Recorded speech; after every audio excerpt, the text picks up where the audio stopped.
Welcome to the Sideline Squeeze, everybody. I'm Lindsay Aarons. And I'm Victoria Daly. Today's a very special day because it's Victoria's 21st birthday, Yay! So happy birthday to Victoria. I thought you were going to say because football started yesterday. That's true, too. Football did start yesterday. Yesterday was kickoff for the NFL season, and it was a rematch of the AFC Championship game. The Chiefs once again won.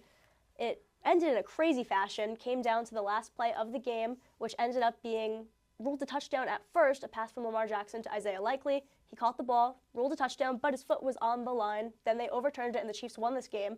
Total just craziness. I know Ravens fans are probably upset, as I would be too.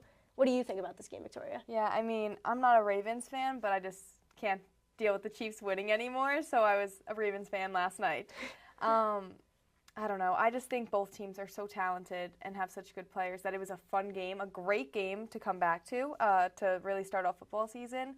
But I don't know. I'm also a little annoyed at how they cover Taylor Swift 24/7 in these games. Understandable. Swift was shown multiple times on screen last night. I personally, huge Swiftie, so I have no problem with her being on camera, but sometimes it does get to be a little much, I would agree. If anybody saw the NFL posted on Instagram this teaser video ahead of the season, had a bunch of players in it, and Taylor Swift was featured about 5 times, with Joe Burrow featured once or twice, so definitely a little bit weird, but I don't know, it's definitely a debate. Yeah, I don't not like her. It's just, I don't know, it's just football season, and yeah, she had all the hype last year, and I get it, it was new, and it was exciting, and it brought in a lot more women viewers, a lot more probably younger girls viewing the games, and really probably raised ratings. Of course. But I just don't think that, it's a new season. I don't think she needs to be the center of attention every game.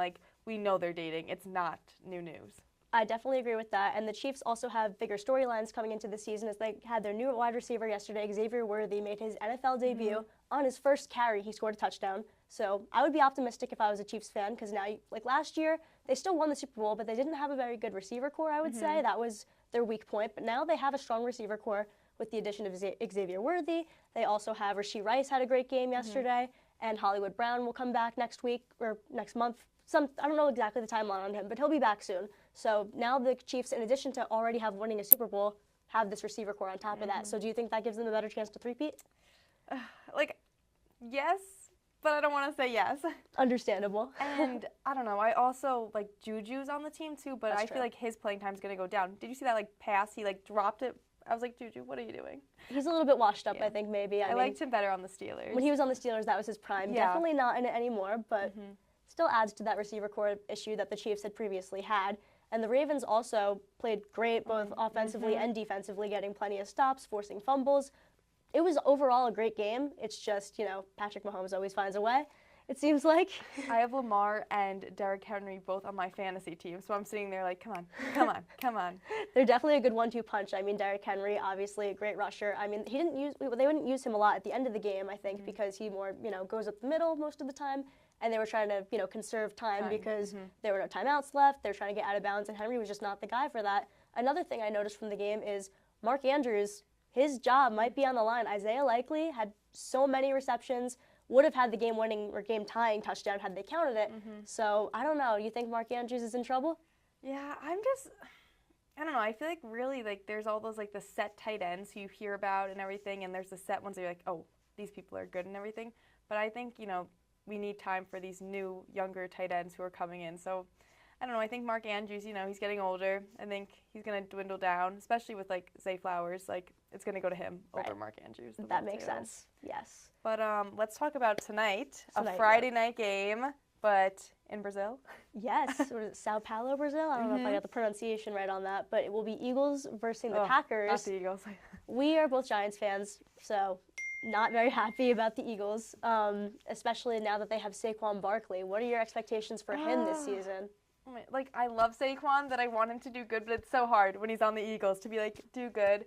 We'll see, really, if he's going to really excel without having the Giants' offensive line. It's going to be a test to see because, everybody always claimed, Saquon being in the Giants was harmful to his career, but now he's behind one of the best offensive lines in football, so it'll be a test for him. His actions will speak for themselves. They will, exactly. I'm personally a little disappointed in Saquon for going to the rival team, but that's okay.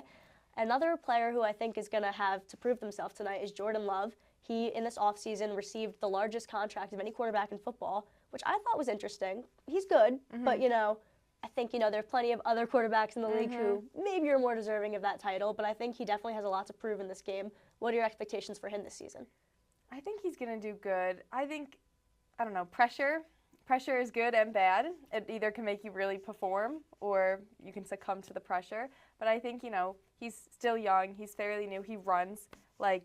I think he will be an offensive threat, and I think that he'll try and show fans that he was worth the contract. I mean, I don't think any football – I think the contracts are a bit extreme. Agreed. They're excessive. Yeah, that I don't think he needs to be paid as much money as he's getting. Right. But, let his actions, again, speak for himself, and let's see if he is worth that money. Agree with you on that. And, I mean, the Packers do have a very strong history of developing their quarterbacks. I mean, starting with Brett Favre, Aaron Rodgers watched him on the sidelines, then became one of the greatest of all time. Jordan Love then was Aaron Rodgers' prodigy, so maybe they paid him expecting that result. We'll have to wait till this season and see what happens tonight. But who do you have winning the game tonight? I know. I was just about to ask you that. I feel like the Eagles. I don't know. I think they, are going to come back again. They are a strong team. I hate to say it. They're a strong team. So I think the Eagles. What about you? I unfortunately have to agree with you on that. Strongly dislike the Eagles, but I think that they're just the stronger team in this matchup. I mean, the Packers, I think it's going to be a close game. They went far last season. Jordan Love obviously has a lot to prove and has been good last season too. So I think it'll be a close one. I'm going to go with a score of 23-20 Eagles. Okay. We'll what see. do we also this international play? How do you feel about it? I think it's great. I think that they're trying to grow the game globally, because obviously football is the most popular sport in America, but in other countries I'd say it's more soccer. So I know I actually last semester had the opportunity to visit NFL headquarters, and I met a CUSE alum who actually holds the position of communications director for international, within the NFL, and she was talking about, I remember the day I was there, it was the day before they announced who was playing in this game. It was a whole big, lead up to that, but she was just talking about how they're really trying to grow the NFL beyond the U.S., and I think it's going to be a great, opportunity to do that and just bring in fans from other countries. Yeah, I was even talking to one of my professors last class, we were even talking about Georgia Tech and Florida State when they played in the Ireland one, and the amount of people just from America who flew over there, you get so many. They make so much money off of it, and you get so many big fans who will make the trip out there, just raising money and revenue in that area. It's a mutually beneficial relationship. And speaking of Georgia Tech, Syracuse will be taking on Georgia Tech at Saturday at noon in the Dome. I unfortunately will not be there. I'm traveling to see my sister in her soccer game, so go Abby. Yes, exactly, supporting Abby. But don't worry, Victoria, I will keep you updated on everything that goes on with the game. It's definitely going to be a good one. I mean, I don't know. I'm a little bit nervous because I'm a little nervous too. Georgia Tech is now ranked. They had defeated Florida State, who was previously ranked 10 in the AP poll, and last year, they were undefeated. Should have gone to the college football playoff, in my opinion, but that's a controversy for another time. But I don't know. Do you think that this Florida State team just fell off, or is Georgia Tech that good that we should be worried? I think Florida State fell off a bit. I do think so. But I don't know. I think Georgia Tech is always a challenge and a good matchup for Syracuse, and it's really going to show, the culture that Fran Brown has brought to Syracuse and all the changes he's made, and see if we step up. It's Georgia Tech's first time since, I think, 2015 being in the AP poll, and now they're 23rd. That's definitely a little concerning because the last game we played was against Ohio, which isn't even a Power 5 team, and they were still able to march down the field against our defense. So my biggest, concern for this game is the defense is really going to have to step up, especially with Marlowe Wax out. It's going to be a tall task, to hold the Georgia Tech offense. Yeah. But defense is what I'm scared about because I actually had so much faith in Kyle McCord last week, and this Zeed Haynes from Georgia, he came up with Fran Brown. I loved them together. I loved this relationship. I don't know. I also just felt every time we had the ball in offense versus Ohio last week, I had so much confidence that we would score. I didn't last year. I'd be oh, we're not going to score. But we actually threw the ball this year. We had receptions. We had 4 touchdown passes, right? Kyle McCord, way different than Garrett Schrader. He did have 4 touchdown passes, and I believe he also had a career-high 354 yards. So he had the game of his life last week. And if he could keep that up, I mean, not going to lie, the first quarter, I was scared. I believe it was 3 and outs, multiple times during the first quarter. Then the defense was also allowing Ohio to, march down the field, and they kicked field goals on both of their first 2 drives. So I was definitely concerned in the first 2 quarters, both offensively and defensively. second quarter, Kyle McCord came out, showed out. He was great. I mean, just even his ability to just, fit the ball into tight windows on those passes. Love Garrett Schrader, but we've never seen that before. And I'm a senior. This is my last year here. I have never seen any Syracuse quarterback be able to throw with such accuracy and precision. So this is unprecedented here for Syracuse football. I just think also all this hype is like so exciting around Fran Brown and Syracuse football. Fran Brown started, the new tradition that the football team and the football staff will walk through the quad. We have like a tailgate before in the quad, so they'll walk through it. What is it? 2 hours? 2 hours and 15 minutes before game time? Something maybe? like that. I believe it's 15 minutes before the gates open to the dome.